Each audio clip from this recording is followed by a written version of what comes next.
Bien, ahora tenemos una entrevista que los invito a que no se despeguen de ahí porque es un tema muy importante. Las clases, la escuela. Las clases presenciales se complican, evidentemente, por la pandemia. Pero no estamos preparados para las clases virtuales, para la educación a distancia. Y vamos a hablar con uno que sabe mucho de tecnología, de computación, de todo esto, que es Hideki Morrison. Muy buenos días, Hideki, bienvenido. Muy buenos días, don Uchi, un fuerte abrazo. Muchas gracias por esta oportunidad de abordar un tema de tanta trascendencia para la vida republicana. Hideki, ¿cómo implementar la educación a distancia? Y no solamente cómo implementarlo, sino cómo hacerlo rápido, porque se está necesitando.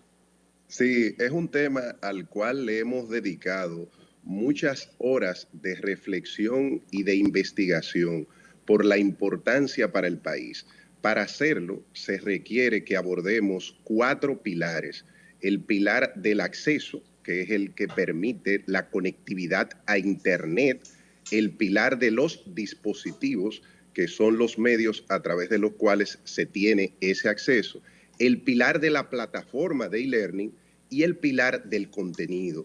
En función de toda la experiencia que hemos revisado al respecto, entendemos que en un plazo no mayor de 2 meses, con mucha creatividad, con mucha voluntad política, con un criterio de integración de múltiples sectores, se podría implementar una respuesta nacional y efectiva de educación a distancia en la República Dominicana. Y si hacemos, Hideki, una evaluación de cuál es la situación en estos momentos de la República Dominicana en esos distintos ejes que tú señalas.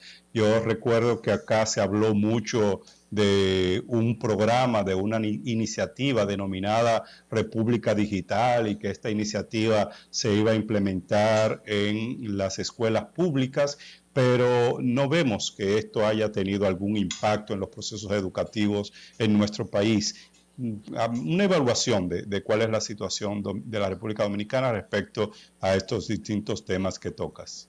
Sí, con muchísimo gusto. Fíjate, Javier, desde el punto de vista de la conectividad, nosotros como país prácticamente tenemos cobertura a nivel nacional en función del servicio que brindan las empresas prestadoras de servicios de telecomunicaciones.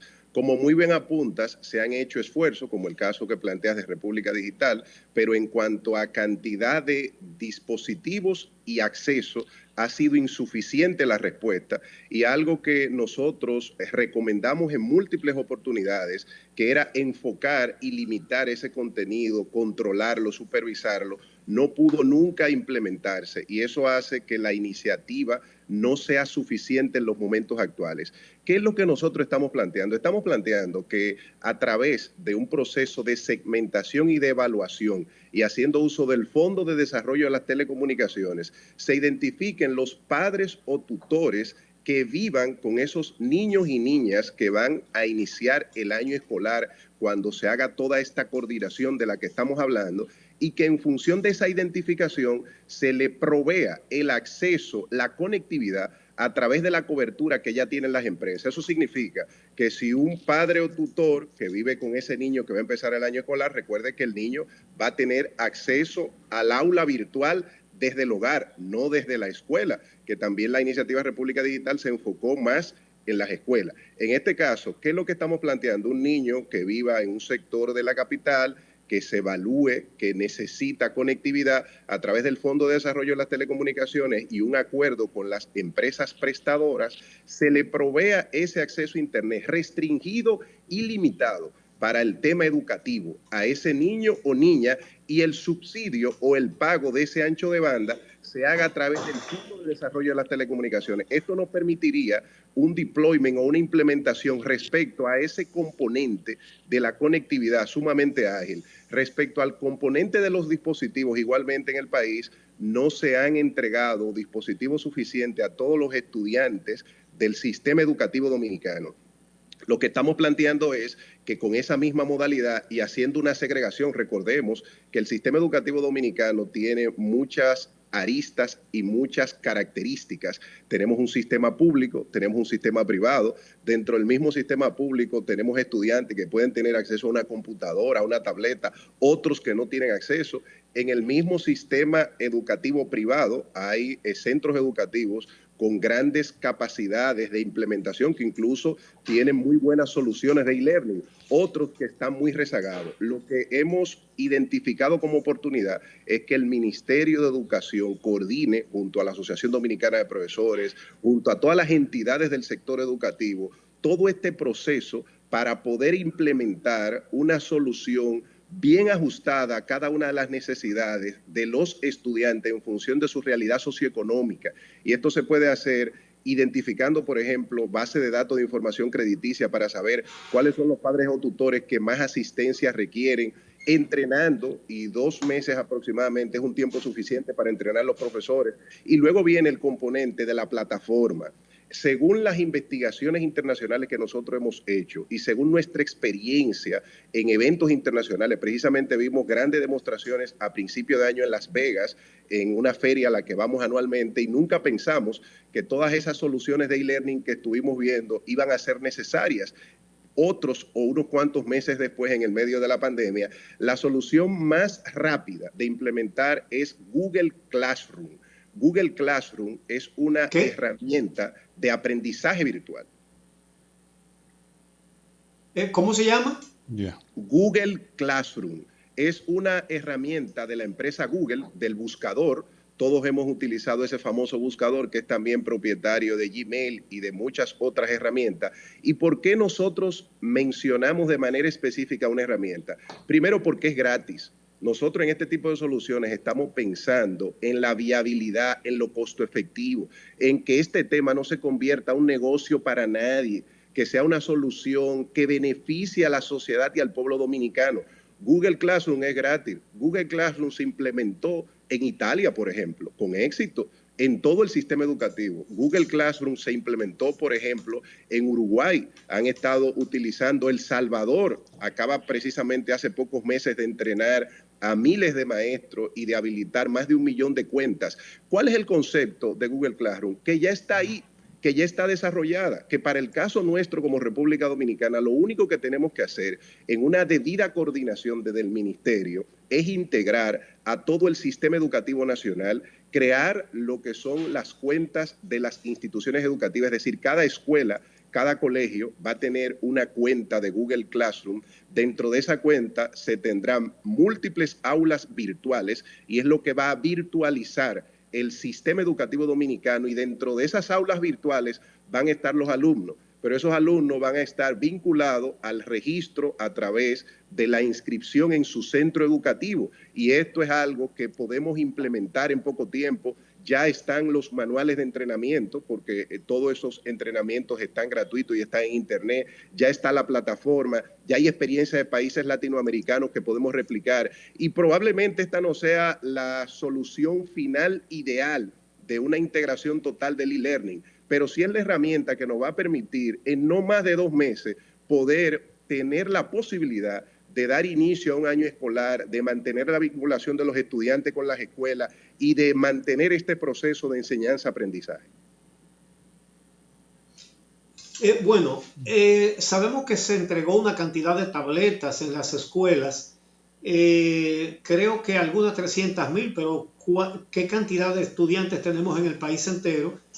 ¿Y qué cantidad haría falta? Porque es evidente que un sistema así solamente se puede implementar si los estudiantes tienen la tableta o el dispositivo que sea, si tienen, como tú muy bien dices, la conectividad, y el Estado se ocupa de que los padres de los niños pobres no tengan que pagar eso, Y me pareció interesante lo que tú señalas, porque puede haber un acuerdo digamos, Indotel con las empresas prestadoras de servicios. Pero, ¿qué cantidad de tabletas o cualquier otro dispositivo harían falta para repartirle a los estudiantes? Don Uchi, usted está sumamente claro en el gran reto. La cantidad de dispositivos que se han podido entregar son sumamente insuficientes y lamentablemente no fueron entregados con un criterio de limitar el acceso para fines educativos.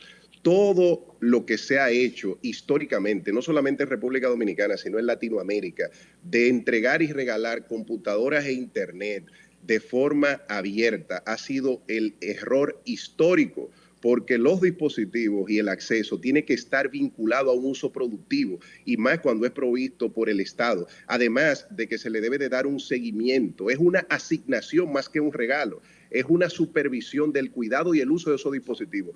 ¿Cómo resolverlo? Bajo el mismo esquema de acuerdo a través del Fondo de Desarrollo de las Telecomunicaciones, que debe de llevar a que se integre el órgano regulador que es el Indotel. Las empresas prestadoras de servicios de telecomunicaciones de la República Dominicana tradicionalmente han tenido una gran intención e interés de aportar en alianzas público-privadas, y hay múltiples iniciativas. Todos recordamos las aulas virtuales para la enseñanza o algunas iniciativas de entrega de dispositivos, por lo cual a nivel corporativo las empresas de telecomunicaciones están en la mejor disposición y están preparadas.